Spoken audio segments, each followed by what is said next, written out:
माया, बुढ़ऊ, तुम यहाँ पर बैठे बैठे काहे खांस रहे हो? शर्म नहीं आती? यहाँ सब बहू बेटियां हैं। चुपचाप जाकर कमरे में बैठो या किसी कोने में बुड्ढों के साथ बैठो जाकर। आज गजोदर के छोटे बेटे कार्तिक की शादी की तैयारियां चल रही है। गजोदर कुछ बोल नहीं पाता और चुपचाप घर के बाहर निकल जाता है। माया, ये बुढ़ा हमेशा मेहमानों के सामने हमारी बेइज्जती कराता है। मैंने इतना बोल दिया कि कमरे में बैठा जाकर, तो इतने में घर से बाहर चला गया ये बुढ़ा। इतने में वहां पर बड़ा बेटा विनोद और छोटा बेटा कार्तिक आ जाते हैं। विनोद, अरे माँ, पिताजी को बार बार इस तरह क्यों डांटती रहती हो माँ? उन्हें कैसा लगता होगा? वो इस घर में मुखिया हैं। सबके सामने इस तरह उन्हें डांटोगी तो उन्हें खुद पर शर्म आने लगेगी। माया, अच्छा, तो तुम लोग भी अपने बाप की साइड लेने लगे हो आजकल? ठीक है, मैं ये कोने में जाकर बैठ जाती हूँ, फिर देखती हूँ सारा काम कैसे होता है। विनोद और कार्तिक की माँ माया विनोद के इतने बोलते ही गुस्सा हो जाती है और खुद को कमरे में बंद कर लेती है। सब लोग दरवाजा पीटते रहते हैं, लेकिन वो दरवाजा नहीं खोलती और ना ही कुछ बोलती है। नीलम, आपको माजी से इस तरह बात नहीं करनी चाहिए थी। अब ऐसा कीजिए, दरवाजा तोड़ दीजिए, वरना कहीं माजी कुछ गलत ना कर बैठे। विनोद, नीलम, तुम सही कह रही हो। कार्तिक, जरा पीछे हटना, मैं दरवाजा तोड़ देता हूँ। विनोद 5 कदम पीछे जाता है और भागकर दरवाजा तोड़ने ही वाला होता है, लेकिन जैसे ही वो दरवाजे को छूता है, वैसे ही उसकी माँ अंदर से दरवाजे को खोल देती है और विनोद दरवाजे के अंदर जाकर दीवार से भिड़ जाता है और उसे चोट लग जाती है। माया, तुम सब लोग अपने बाप पर ही गए हो। थोड़ी देर बाथरूम में जाकर हल्का क्या होने लगी? तुमने तो दरवाजा ही तोड़ दिया। कल शादी है, शादी से पहले इतना बड़ा अपशगुन कर दिया तुम लोगों ने। अब कोई ना कोई गड़बड़ तो शादी के बाद जरूर होगी। नीलम, माँ जी, आप ऐसा क्यों बोल रही हैं? ऐसा कुछ नहीं होगा। माया, तू तो चुप ही कर बहू। ये मेरा घर है और यहाँ सिर्फ मेरी चलेगी। मुझे आज के जमाने की सास मत समझ लेना, जिसे तू दबा ले जाएगी। नीलम, ठीक है माँ जी, अब हम लोग कुछ नहीं बोलेंगे। जैसा आप कहेंगी वैसा ही होगा। अब चलिए शादी की तैयारी करते हैं। कल बारात निकलनी है कार्तिक की। देवर जी को थोड़ा समझा देती हूँ। अगले दिन कार्तिक बारात लेकर प्रियंका के घर पहुंच जाता है। सब लोग डांस कर रहे होते हैं। कार्तिक अपने पिता गजोधर को भी डांस करने के लिए ले जाता है, लेकिन तभी उसकी माँ माया वहां पर आ जाती है और गजोधर को घसीट कर गाड़ी में बिठा देती है। माया, चुपचाप इस गाड़ी में बैठे रहो। पैर कबर में लटक रहे हैं और जवानी अभी भी चढ़ी हुई है। ये कोई उम्र है डांस करने की? गजोदर, मैं हर बार कोशिश करता हूँ कि मुझसे कोई गलती ना हो, पर पता नहीं कैसे मुझसे हर बार गलती हो जाती है। शादी के सभी परंपराएं आगे बढ़ने लगती हैं और वरमाला का समय आ जाता है। वरमाला के बाद सभी रिश्तेदार फोटो खिंचवाने के लिए दूल्हा दुल्हन के आशीर्वाद देते हैं। गजोधर को भी कार्तिक स्टेज के ऊपर ले जाता है, लेकिन माया उसे धक्का देकर वहां से भगा देती है। नई नवेली दुल्हन यानी नीलम की देवरानी प्रियंका को ये सब देखकर अच्छा नहीं लगता है। खैर, विदाई हो जाती है और प्रियंका अपने ससुराल आ जाती है। कार्तिक, ये तुम्हारे सगे पिताजी है ना? प्रियंका, कार्तिक, ये तुम्हारे सगे पिताजी है ना? कार्तिक, प्रियंका, ये तुम कैसे सवाल कर रही हो? प्रियंका, मैं जब से यहाँ पर आई हूँ, यहाँ तक कि शादी के दिन भी देख रही हूँ कि ससुर जी की बिल्कुल इज्जत नहीं है इस घर में। मैं माँ जी जब देखो तब बहुत बुरी तरीके से उन्हें लताड़ देती हैं। कार्तिक, ये उनका रोज का काम है, धीरे धीरे तुम्हें आदत पड़ जाएगी। प्रियंका, मैं ससुर जी से बात करती हूँ। कार्तिक, तुम कुछ ऐसा वैसा मत कहना उनसे, जैसा चल रहा है चलने दो। प्रियंका, आप परेशान मत हो, मैं इतनी समझदार हूँ, मैं सब संभाल लूंगी। इतना कहकर प्रियंका अपने ससुर गजोधर के कमरे में चली जाती है। प्रियंका, आप अपने ही घर में इतना सब कुछ क्यों बर्दाश्त करते हो? कुछ ना कुछ करना पड़ेगा, वरना इस तरह का माहौल अच्छा नहीं होता। आने वाले बच्चों पर क्या प्रभाव पड़ेगा? गजोधर, प्रियंका, तुम इन सब चक्करों में मत पड़ो। ये तो मेरा रोज का काम है। प्रियंका और गजोधर चुपके चुपके बातें करते रहे होते हैं। तभी दूर से माया सब कुछ सुन लेती है और उसे कमरे में आ जाती है। माया, ये सब क्या हो रहा है? तुम्हारी जवानी गई नहीं है अभी तक? नई नवेली बहू से अकेले अकेले कमरे में चुपके चुपके क्या बातें कर रहे हो? कोई चक्कर चल रहा है क्या? बुढ़ऊ, तुमको लेकर तो मैं परेशान हो गई।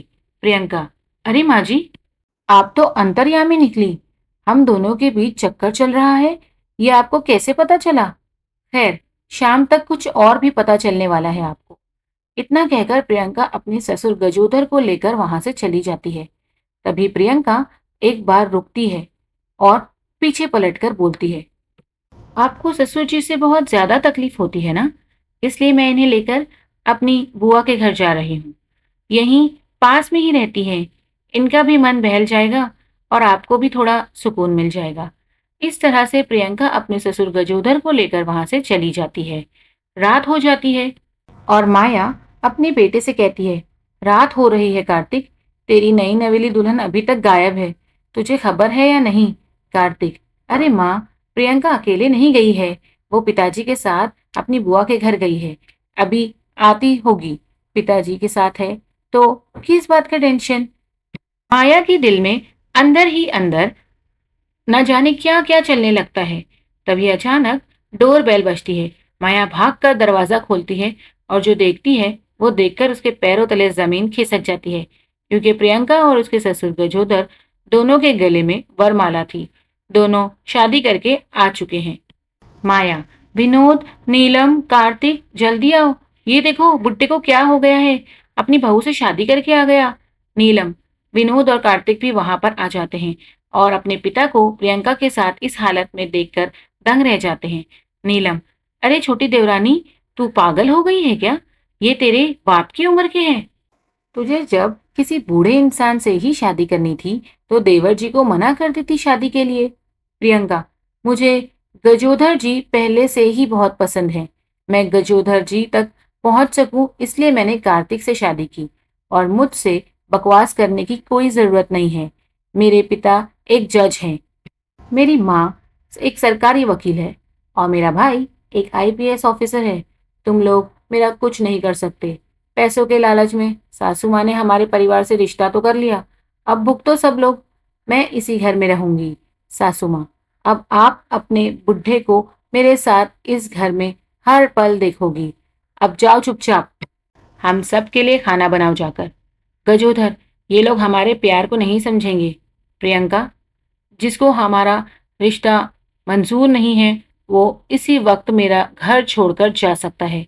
गजोधर प्रियंका का हाथ पकड़ता है और अपने कमरे में उसे लेकर चला जाता है। कार्तिक को कुछ समझ नहीं आता। शाम को कार्तिक के पास उसकी भाभी नीलम आती है।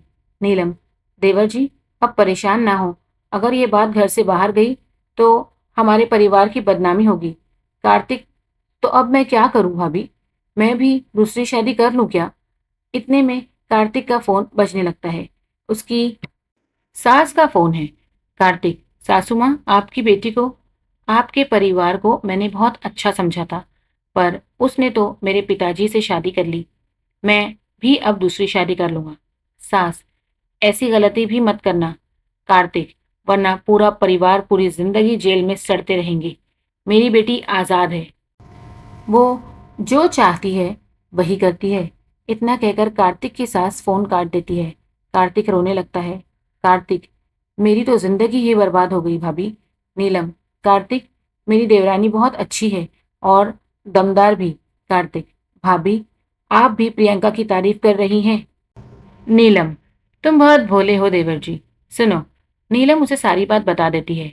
नीलम, देखो कार्तिक, तुम प्रियंका को गलत मत समझो, उसके घर में सभी लोग कानून के रखवाले हैं, इसलिए ऐसे लोग जहां भी गलत होते हुए देखते हैं उसे सुधारने के लिए वो लोग किसी भी हद तक जा सकते हैं। कार्तिक, मैं कुछ समझा नहीं भाभी। नीलम, मेरी देवरानी जो भी कर रही है मुझे बताने के बाद ही कर रही है। ससुर जी के साथ मिलकर वो सिर्फ शादी का नाटक कर रही है। कार्तिक ये सब सुनकर हैरान हो जाता है। कार्तिक, नाटक? प्रियंका पिताजी से शादी का नाटक क्यों कर रही है? 1-2 दिन में सब पता चल जाएगा। इस तरह 2-3 दिन बीत जाते हैं और प्रियंका माया पर बहुत जुल्म करती है। उससे सारा काम करवाती है, गजोधर के पैर पकड़ने तक मजबूर कर देती है। तब जाकर गजोधर का खोया हुआ सम्मान और आत्मविश्वास लौट आता है। लेकिन इस सब के बाद माया बहुत बीमार पड़ जाती है और बिस्तर पर लेट जाती है। माया, मैं मरने वाली हूँ, कहती है। ऊपर वाला हर किसी को उसके कर्मों का फल इसी जन्म में दे देता है। मैंने अपने पति की कभी इज्जत नहीं की, इसलिए आज मुझे अपनी सौतन देखनी पड़ी। अंतिम समय में मैं आप सभी से माफी मांगती हूँ। माया अपने पति गजोदर से और बाकी सभी से माफी मांगती है। तभी वहां प्रियंका के माता पिता भी आ जाते हैं। प्रियंका की माँ, परेशान मत होइए समधन जी, हमने शादी वाले दिन ही समधी जी के प्रति आपके बिहेवियर देख लिया था, इसलिए प्रियंका ने गजोदर जी के साथ मिलकर शादी का नाटक किया। प्रियंका के पिता, आदमी एक घर का पिलर होता है। आदमी एक घर को अपने कंधे पर उठा लेता है, इसलिए कभी भी उसे इंसल्ट नहीं करना चाहिए। लेकिन समधन जी, आप तो इंसल्ट पर इंसल्ट किए जा रहे थे, इसीलिए मेरी बेटी को ये स्टेप लेना पड़ा। नीलम, हाँ माँ जी, मेरी प्यारी देवरानी ने मुझे बताकर ही सब कुछ किया। माया, मुझे माफ़ कर दीजिए जी, मुझसे गलती हो गई। इस तरह से माया को अपनी गलतियों का एहसास हो गया और अब सब कुछ ठीक हो गया। प्रियंका उस घर में छोटी बहू बनकर ही रहने लगी और सभी खुशी खुशी रहने लगे। दोस्तों, ये फैमिली स्टोरी आपको कैसी लगी? नीचे कमेंट में हमें ज़रूर बताइएगा। कहानी को पूरा पढ़ने के लिए शुक्रिया। मेरे चैनल पर अगर आप नए हैं तो मेरी दूसरी कहानियों को भी पढ़िए और मेरे चैनल को ज़रूर सब्सक्राइब कर लीजिए और बेल बटन भी ज़रूर दबाइए ताकि मेरे आने वाली हर स्टोरी आप तक सबसे पहले पहुंचे।